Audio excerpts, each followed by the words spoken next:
Team Consortium, you have 5 minutes to respond to that comment that you just received. So, as I understand it, what you have said is that because the Boy Scouts of America is a bad organization, they should not be inclusive.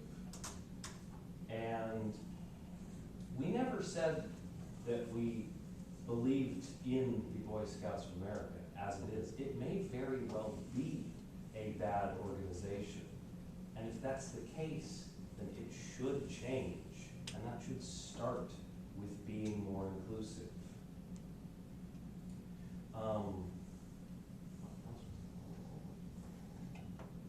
You also have this idea that that the only way to provide the best outcome is to tear down these institutions and make new institutions. But there is a harm in tearing down these institutions when there is nothing currently that you've got as a model to replace it, in that all these children would then not have access to either Scout program and then not have access to all those benefits that we both agree that Scouts can offer for teaching teamwork and applicable hands-on skills that aren't necessarily taught in classes. We think that while it may be true that this is perhaps just virtue signaling, but we do believe that virtue signaling can lead to virtuous actions, that can lead to new virtuous values, that there's a way to move forward without completely tearing these institutions down. We think that the Boy Scouts is beginning this process by acknowledging and trying to be more inclusive and by calling its members Scouts now instead of Boy Scouts. Where on the whole, they're still referred to as the Boy Scouts. We believe this is partially because of this lawsuit and the push-pull happening between Boy Scouts and Girl Scouts.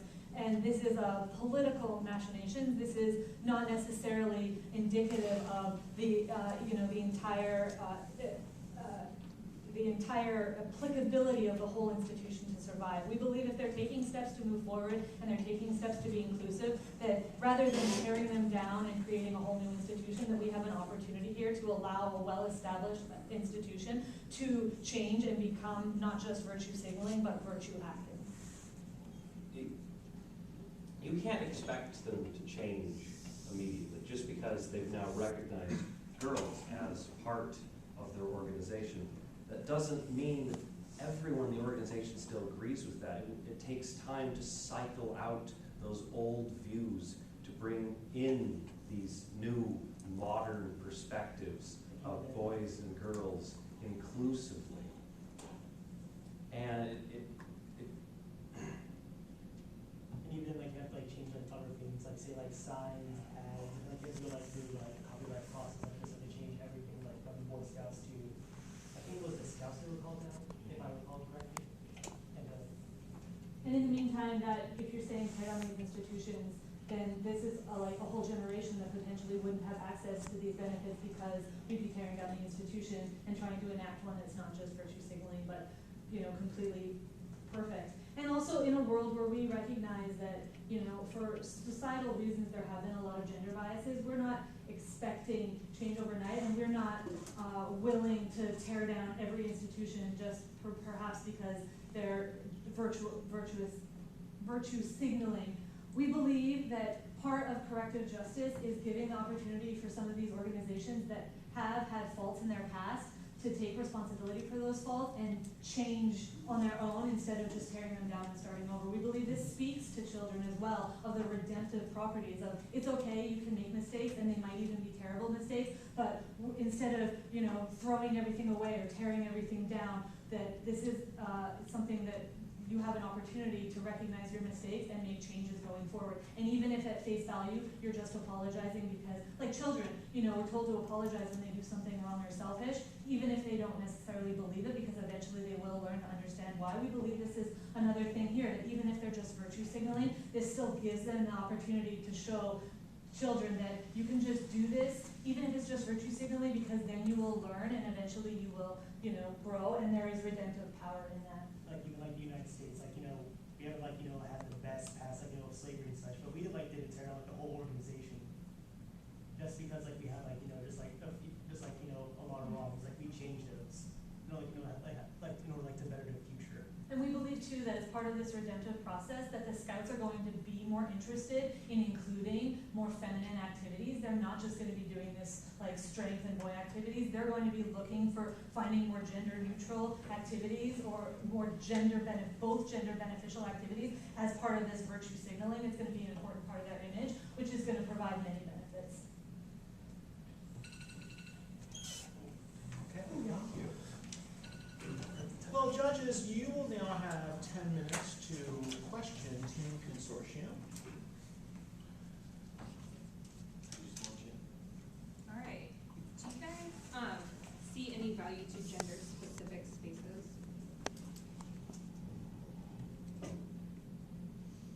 mean, like I was like a middle school counselor over the summer. They'd be like you know, like separated halls, like you know, for boys and girls. Because you know, we have like you know middle schoolers who like we don't like mixing together unless like it's in like that specific room. It's like it's best like keep like some like them separate like this, so you know, there's not like a lot of like well like there's not more trouble or like being like what middle schools normally do. I mean, ideally, you would have no difference between males and females, but biologically, there are some differences. The key is that those differences are made by a central authority, and that then both genders are treated separate but equal. I would say yes, that there is some benefit to gender selective spaces. I know personally that when I get together with a bunch of women, there's a certain magic that happens, and that there can be definite benefits to that, but on an institutional level, we don't think that that's necessarily something that should be propagated. That there are plenty of opportunities for children on their own to create gender selective spaces, that on an institutional level that it isn't necessarily something we want to promote, because just like there are benefits to gender selective spaces, there are also huge drawbacks to it. We saw that a lot, like the gentlemen's club, the traditional gentlemen's club allowed for like, you know, gentlemen to get together and instigate their biases and perpetuate their biases. And now we do see that there are gender selective women in particular across the United States are trying to create women-only safe spaces, and there are benefits to that. But again, inherent in that are also the harms that could come in the same harms that would come from Gentlemen's Club, in that those women in those selective spaces, it would become not just to their benefit, but then also could easily lead to, you know, propagation of biases and creating another sense of otherness. So while those spaces do have value, we think that on an institutional level, especially when it comes to children, it's not something we want to do. Yeah, That's a question that picks up on a different thread. That some returns to the call of the question. Was it ethical for the Boy Scouts to include girls as scouts? You made the case that there's utilitarian, deontological, virtue, restorative justice in getting girls into that organization. But what about calling them scouts? Why wasn't it a kind of theft of the goodwill of the Girl Scouts to bring them in as Girl Scouts as opposed to, say, Girl Explorers or Girl Troopers? You mean versus just taking the name, you think that it could have been considered theft? Well, I mean, the Scouts name was owned equally by both to begin with, so it's not necessarily a theft. And then again, as soon as you start making them Girl Explorers or whatever other tag, you are again applying a difference in label, which when we already have these inherent gender biases could lead to, you know, a further propagation of the idea that there is a difference between the two. Like for example, in churches, you know, when you want to bring in leadership into churches, and yet you say women can be leaders, but they'll have this title rather than that title, it still creates that sense of discrimination of like, you know, levels, inherent levels. So we think that there would be a problem in that. Yeah, to be clear, like about my earlier statement, sensitive faces.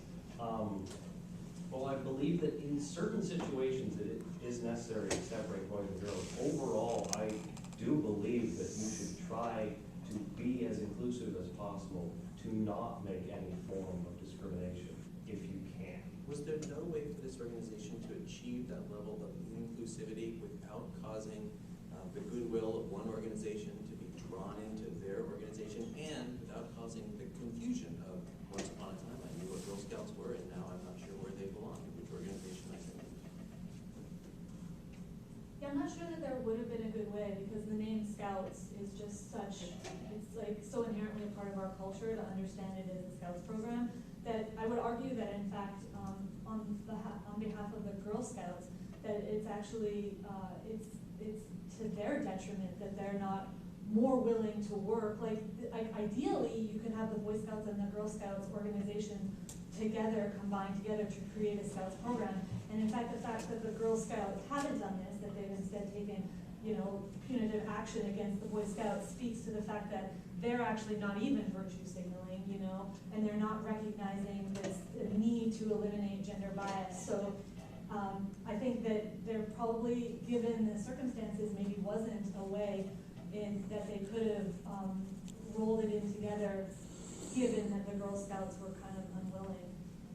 So when you're comparing organization to organization, the Boy Scouts, it's okay to diminish the Girl Scouts as an organization to the benefit of the Boy Scouts organization.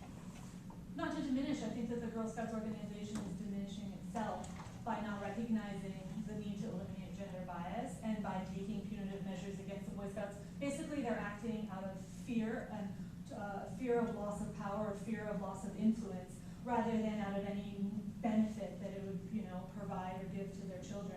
So acting in fear is not a good model for determining virtuous or ethical behavior. We're supposed to be acting in hope of what we want to achieve, and in hope that we want to achieve gender neutrality and full inclusion, that it actually would benefit the Girl Scouts to not participate in diminishing themselves by being punitive. Yeah, by doing this, the Boy Scouts are in a sense encouraging the Girl Scouts to also be inclusive, to just overall have a more inclusive set of organizations.